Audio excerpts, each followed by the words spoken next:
Game 2 is underway. Map's going to be Ohana. Yes, indeed. CrazyMoving is our teal Zerg, spawning on the left top side of this map, and MTW Dimaga is our red Zerg. Of course, representing Ukraine, and MTW is spawning in the right bottom side of Ohana. You know, this misclick thing where, like yesterday, I was streaming a little bit, and at this one game against the Terran, I really didn't have a good start because I was very confused. And then I had one Colossus, and I moved out. And he had a bio army, and I had a lot of zealots. And then, like, he just clicked on my Colossus, and I actually saw it coming, so I moved the Colossus back. And all his bio just kept running through my zealots, and my zealots sliced through everything. Well, if he would have microed, that would have been a very close fight, or I would have probably lost. And then he's like, "Oh my God, you're so lucky, I misclicked." It's like, no, you just wanted the Colossus, man. Just admit it. I love it when that happens. Oh man. You never have that, Ben? No, you don't, because you're just an A mover. Me that does the misclicking. Yeah, Ben is the king of A moves. Play Zerg, man. Why is this not working? So, looks like this time we might see hatch first out of both sides. Both players at 14 supply, not taking any gases just yet. Which is cool. Macro games are fun. ZVZ macro games are crazy. And Dimaga's quite good at them. Them roach wars, man. Roach infestor. Dimaga's had good ZVZ for as long as I can remember. I really don't think there was ever a phase in the life of StarCraft 2 when Dimaga's ZVZ was bad. Like even when in every other part of the game he was having less success, his ZVZ was still top notch. Which I think says a lot about him as a player. Yeah, I mean sometimes you just feel a matchup, and I guess it's often a mental thing as well. If you just do not go in with the mental state of, oh, I really don't like this matchup, it's going to be hard to get good at it. I think that Dimaga never really disliked ZVZ. He might have had like times where he felt the matchup might have been perhaps a little bit boring, but he's never actually been really vocal about it, saying like, he doesn't enjoy playing ZVZ, or that he feels that it's random. I feel that he's always been searching for new opportunities to play differently, and I think that pays off. Both players going to follow up their hatch first with some gases and some spawning pools. CrazyMoving got his gas before pool, so he'll have speed first. Dimaga going pool and then extractor, so that'll be a little bit delayed. I'm really eager to see exactly how the mid games look for each of these guys. Hatch first versus hatch first is always a very dynamic matchup because there's always the threat of just mass laying. Because there's so much larva at either player's disposal, and if you overdrone even a little bit, it can just the game could just end. Yeah. So do you think that both players are at least going to get the safety baneling nest? Yeah, I think so. I do think so. I think so too, Ben. Dimaga is going to have a good view in the Overlord. Ben, how much did the Overlord speed change for you regarding his scouting? Like right now, normally when you like would almost be able to reach a Zerg hatch, now you can just actually like plant your Overlord a little bit over the hatch. And did it change a lot for you? It's really funny because when you look at the two Overlords side by side, the slow one and the new faster one, it doesn't look like a big difference. No, it's huge. But it is a huge difference when you take into account the time it takes to cross an entire map, and you get to see so much more. It's not as big of a change, I think, in ZVZ as it is in other matchups because there's just, well, okay, I shouldn't say that because there's a lot of really crazy things that can happen in ZVZ, but it's definitely made a big difference on where you can send those first Overlords. We can see Dimaga's first Overlord able to make it all the way back behind the natural, but it looks like those Queens have range. He's going to lose it anyway. That's an unfortunate surprise. Ooh, he's going to lose. Wow. That's really strange. I didn't actually know that. Did you know that? I didn't know that either. It looked pretty safe back there to me. Yeah, it looked very safe to me. CrazyMoving is going to try to get a sneak peek in. Dimaga's main base is going to run by with 4 slow Zerglings. Yeah, they're not going to be slowlings for long, though. Speed's about to finish, and 15 this is seconds. A bit scary. Dimaga is only droning, Kevin. This is the same thing we were just discussing.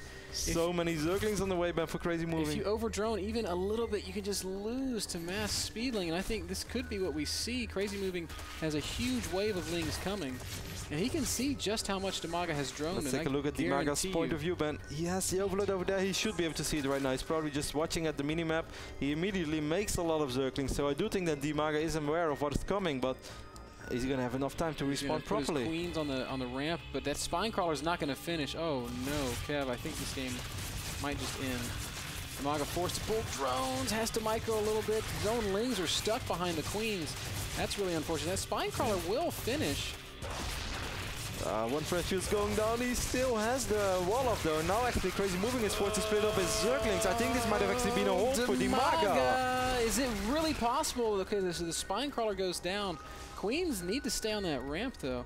What does the units tab show us? It shows us 25 links for CrazyMoving. Oh, Dima. Don't end up losing all those links. Dimaga just lost 7, 8 links. And he's off the ramp, and he's not going to be able to get back in time, Kev. He's not even bringing his queen. But he has the Overlord there. He has quite a few Zerglings right now in his own natural. Okay. Okay. It's still CrazyMoving has twice as many lings, though.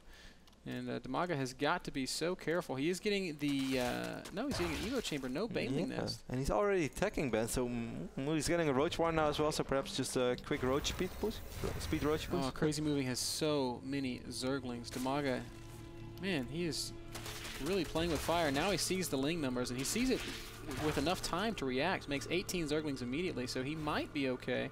But look how fast Speedlings cross the map. Dimaga started him in CrazyMoving's natural, and they're still not out by the time that he's already back in his own natural.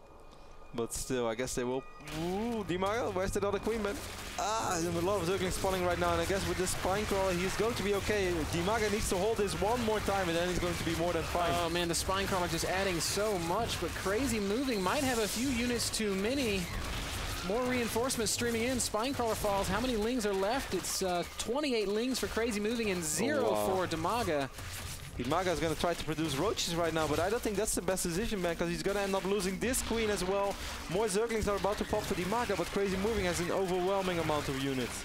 Oh, GG from Dimaga. CrazyMoving's going to win 2-0. Wow, that was such a good hold by Dima. Yeah, but he was being so greedy. He was really cheating, Kev. Dimaga cut every corner that you could possibly cut, and it cost him in the first fight in that he lost some queens, and it cost him ultimately in that he lost the game. But we talked about the safety Baneling Nest. Yeah, I mentioned 3 Banelings changed the entire landscape of that game. Dimaga.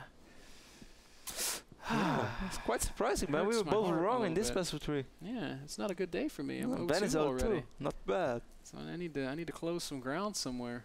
That 72% win rate is slipping away from me. Yeah, a really interesting best of 3 and a crazy one. I felt that in both games, Dimaga was starting to stabilize and had... I mean, this first push was really scary from CrazyMoving, but I love Dimaga's hold. It was indeed a little bit unfortunate that the links were behind the queens on the high ground, but I guess that he couldn't really switch, because if he would have wanted to switch it, there's a chance that CrazyMoving's links just streams up the ramp. Through is really, really difficult. And that's the situation where even if you do want to switch, it's hard for the queen to move because there's stuff behind it blocking, and often if you tell her to move, you just end up with one queen moving, Zerglings moving, and nothing actually fighting. So you lose the damage and you gain nothing. But like, he stabilized, he had it all, and he even still had that one Spinecrawler. If he would have just been a little bit less greedy, he should have known that his economy was more than good enough, and he didn't have to go roaches immediately. And all that he had to do was really just survive one more wave. I guess that's what he tried to achieve by scouting all the way to the other side of the map, and seeing like, okay, do I have to be worried about something else? And then suddenly he saw that swarm of Zerglings, and he's like, okay, I have to produce Zerglings again. But as you said, they cross the map so quick. I'm just a little bit sad because like we said from the get-go, hatch first versus hatch first, you have to account for the threat of that mass ling style. It's so common. The Rotty style. So common, in fact, that a year ago, when I had Dimaga on my show talking about ZVZ, I brought him on as a ZVZ specialist. He taught me the hatch first mass speedling all in. That's the build he showed me. He's like, you do this build, you win all the time. And I did for like 2 months. I never lost ZVZ. No, that's how I used to play ZVZ as well. It's very good, and to go into the match knowing that and to not really account for that, it hurts my heart. Well, it's kind of like how 4-gate starts to get out of fashion in PvP, that people prepare for almost everything right now besides 4-gate, because hey, like, who 4-gates? There's so many ways to defend 4-gate right now that you don't really take it into your consideration anymore. Yeah, but like you say in PvP, your build is not viable if it can't defend 4-gate. That's true. So same thing applies here.